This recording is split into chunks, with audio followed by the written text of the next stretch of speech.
Hello adventurers! Battle the Barbecue Banshee, it's time for Roll for Sandwich, the series where I let fate decide my lunch. Let's go! Today we're going to be using these rose window dice from Dispel Dice. Hopefully they'll help us turn this recent stint of bad luck around. Let's go ahead and get it started with our roll for bread. 5, sourdough.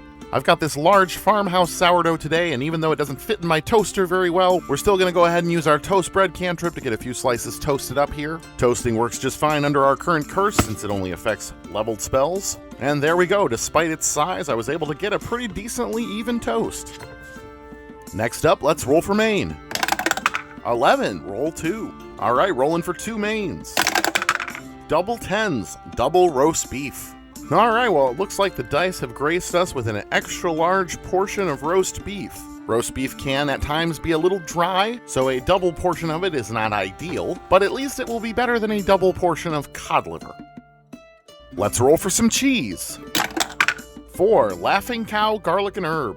Laughing Cow is a creamy processed cheese spread that is similar to cream cheese, though lower in fat, less rich, and more savory than tangy. They have several different flavored varieties. The one I have today is the garlic and herb variety. Given my stated fears about the dryness of the roast beef, ending up with a creamy spreadable cheese is nice. That should at least begin to work against the dryness of the beef. And it definitely seems like toasting our bread was the right call since we ended up with a spreadable cheese.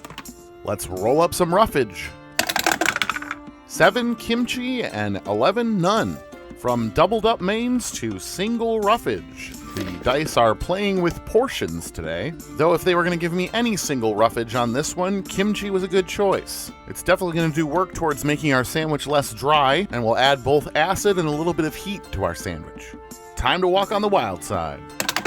12 ramen eggs. These are Japanese soy-marinated quail eggs that are sold as an easy topping for ramen noodles. Quail eggs have a richer and creamier consistency than chicken eggs, but other than that, these basically are just salty, hard-boiled eggs. They shouldn't really add any conflicting flavors, but they are adding some extra protein to our already extra protein-packed sandwich.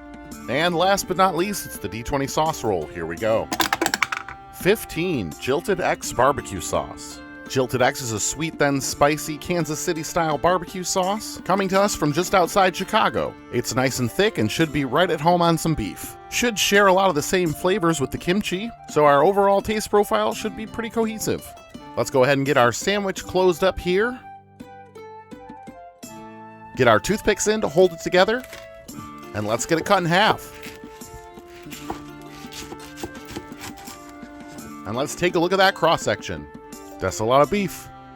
Well, it's been a particularly rough week here on Roll for Sandwich, but today seems to maybe be a little bit of a break. Guess we're about to find out. Yeah, not too bad here. This one is relatively simple as far as all the elements go, and that does help everything work together, but I do have a few qualms. Despite the kimchi and sauce, this is mostly a dry sandwich. Additionally, the kimchi and the barbecue sauce are just a little bit too close flavor-wise. It ends up being kind of boring having them both together there. And unfortunately, under the pile of other ingredients, the cheese gets completely lost. Maybe I should have used more of it. Despite how negative that might have sounded, this actually isn't too bad. 6.6 is what I'm going to go with, and I'm going to call it the Meaty Minotaur. Thanks for hanging out with me today. I hope you have a great day, and I'll see you again next time on Roll for Sandwich.